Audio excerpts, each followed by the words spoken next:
Next question देखिए, question number 14 और इसके बाद आगे पढ़ना स्टार्ट करेंगे। क्वेश्चन नंबर 14 अभी तक जितने भी हमने क्वेश्चन किए उन सबसे डिफरेंट है और formula v equals to under root T by mu या under root T upon rho A पर बेस्ड है। इसमें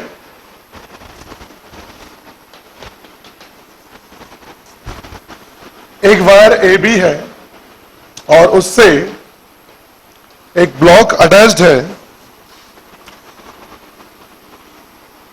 दूसरा वायर सी डी, सी का एक सिरा ऊपर वाले ब्लॉक से जुड़ा है, दूसरा नीचे वाले ब्लॉक से। दे रखा है each block have mass 3.2 kg, इसका मास 3.2 kg, इसका भी मास 3.2 kg दे रखा है। The linear mass density of wire A B के लिए म्यू की वैल्यू दे रखी है अलग और सी डी के लिए म्यू की वैल्यू अलग दे रखी है। ए बी के लिए म्यू की वैल्यू है 10 ग्राम पर मीटर, इसके लिए 8 ग्राम पर मीटर। आपको फाइंड करना है, find the wave speed, transverse pulse की स्पीड। अगर आप यहां पर इसको इस तरह से खींच के छोड़ते हैं और कोई ट्रांसवर्स डिस्टर्बेंस यहां प्रोड्यूस हो पाता है इस तरह से, तो वो किस स्पीड से आगे बढ़ेगा, ये आपको फाइंड करना है in A B and C D. तो वायर ए बी और वायर सी डी में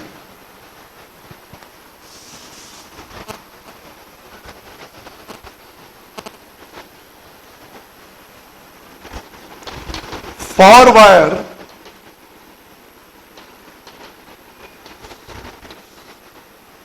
ए बी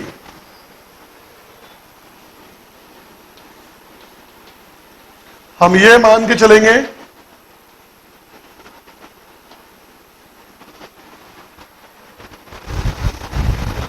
10 ग्राम पर मीटर है और 3.2 kg।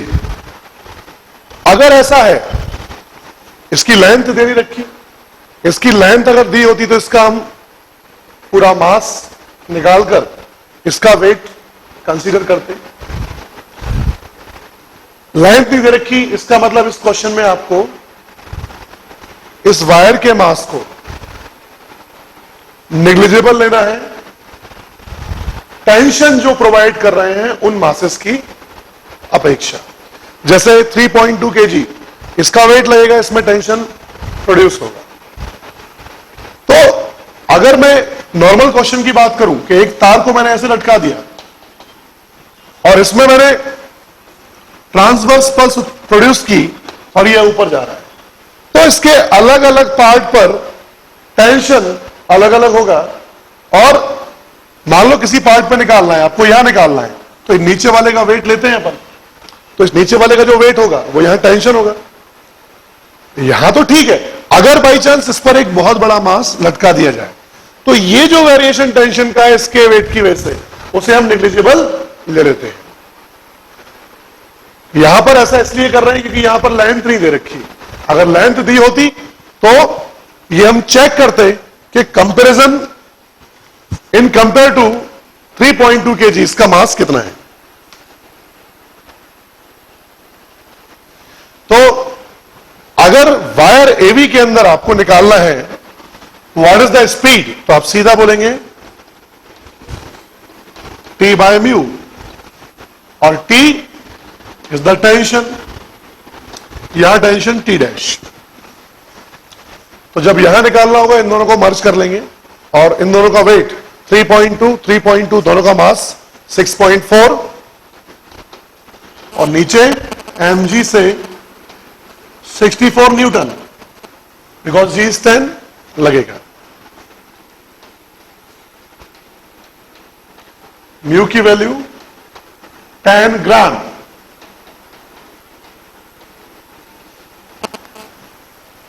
It is the speed for wire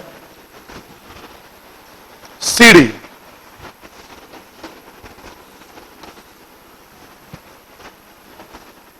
V dash equals to under root T dash by, it is mu1, it is mu2. केवल इसका wait ही यहां पे tension provide करेगा और वो होगा 3.2 इंटू जी यानी 32, म्यू की वैल्यू 8 ग्राम पर metre, it is V and V dash. Heading डालेंगे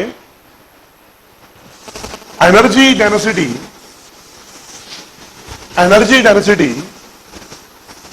इन medium, energy density in medium through which the wave is propagate, energy density in medium through which the wave is propagate। Mechanical wave की हम बात कर रहे हैं। अगर mechanical wave किसी medium से जाती है तो वह मैकेनिकल एनर्जी को ट्रांसफर करती है, और मैकेनिकल एनर्जी दो तरीके की होती है, पोटेंशियल, काइनेटिक। एनर्जी डेंसिटी का मतलब mechanical energy per unit volume, unit volume का मास होता है डेंसिटी के बराबर। तो ध्यान से देखें, देखना स्टार्ट करेंगे। When mechanical wave is passes through a homogeneous medium, when mechanical wave is passes through a homogeneous medium, it can transfer mechanical energy, it can transfer mechanical energy from one point to other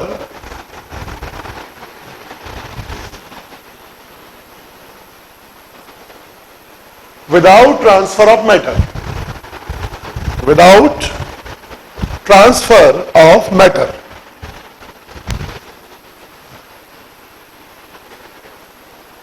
Such mechanical energy exists in form of, such mechanical energy exists in form of kinetic and potential energy, kinetic and potential energy।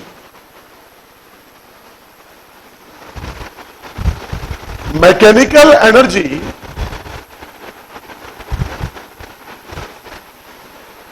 Per unit volume,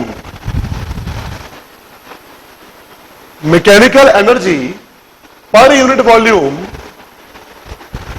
known as energy density, known as energy density, and it is equal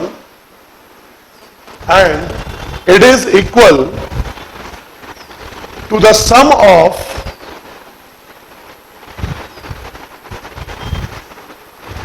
potential energy density, it is equal to the sum of potential energy density and kinetic energy density, potential energy density and kinetic energy density।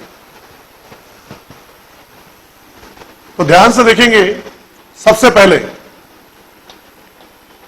kinetic energy density,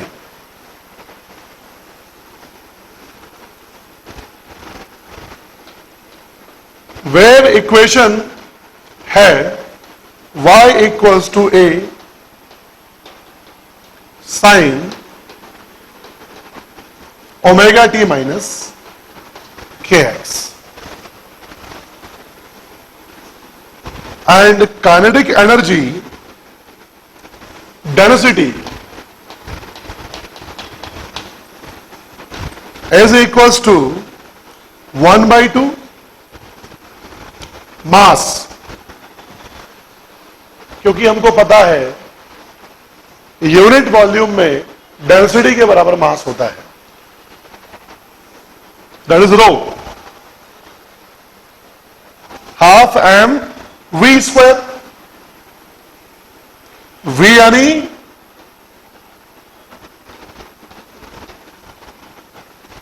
D by D T का whole square. It is kinetic energy density. Unit volume में mass actually half M V square होता है.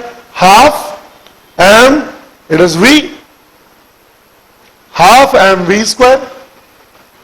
मास होगा unit volume का density के बराबर. रो is the mass per unit volume.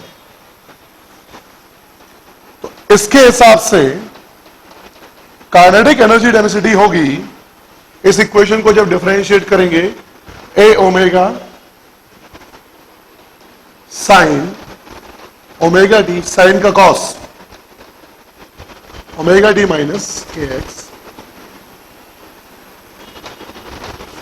का whole square. So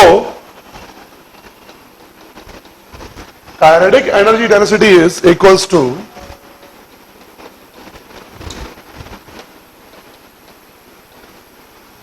half rho A square omega square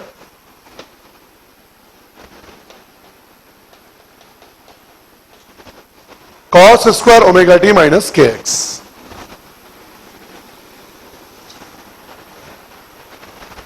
it is kinetic energy density.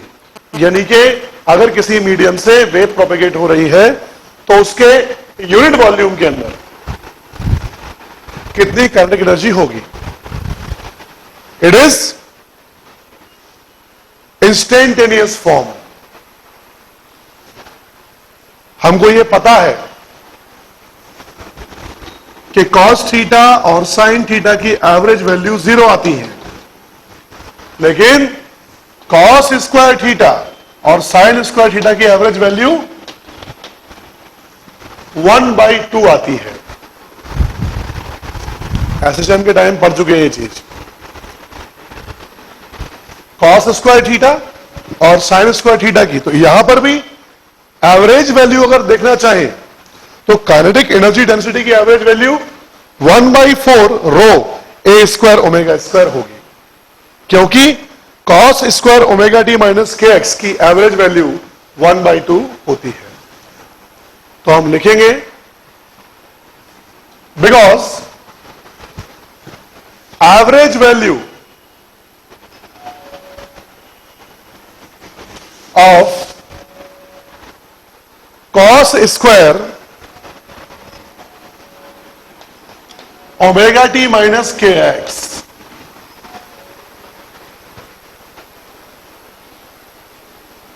in one time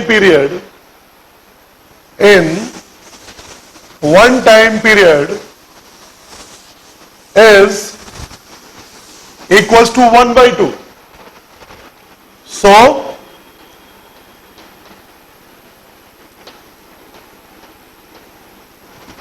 average kinetic energy density is equals to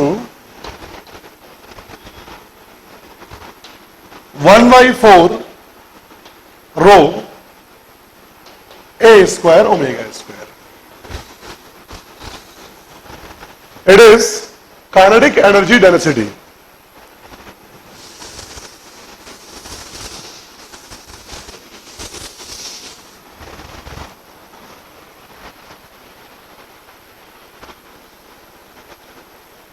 similarly potential energy, सबसे पहले तो potential energy का formula derive करेंगे, उसके बाद potential energy density के बारे में बात करेंगे.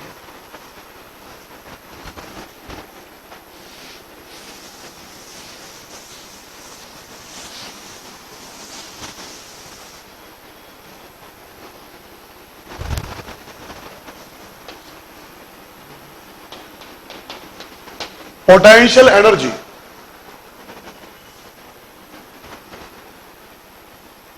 हमको ये पता है कि अगर wave equation y equals to A sine omega T minus K X होगी तो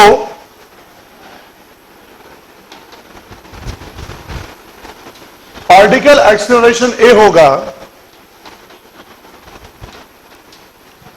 minus omega square into Y. इसको दो बार डिफरेंशिएट करके कर सकते हैं, क्योंकि पहले कर चुके हैं तो हम बार बार अब नहीं करेंगे। A equals to minus omega square into Y. So force on particle F equals to ma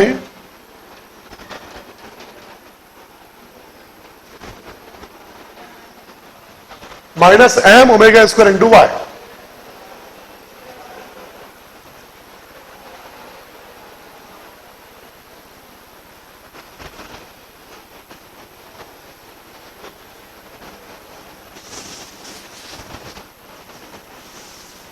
When particle is displaced, when particle is displaced to very small displacement dy, the work done is given by F dy.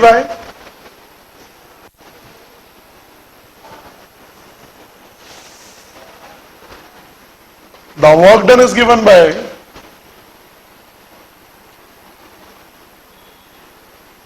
m omega square y dy.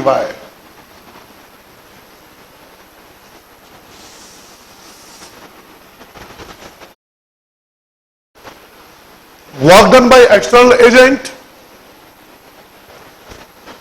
जो आएगा वो positive आता है, और work done by conservative force जो आता है वो नेगेटिव आता है। तो यहां प्लस माइनस साइन को भी हम थोड़ी देर के लिए भूल जाएंगे। M omega square Y D Y.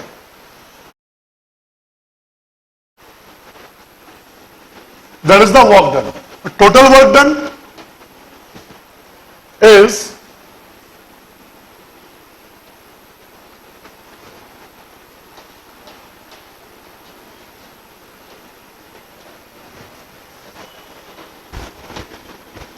m omega square y square by 2। अगर m को रो के बराबर लेंगे तो it is the potential energy store in unit volume मिल जाएगा। When m equals to rho, so potential energy density equals to half rho omega square y square।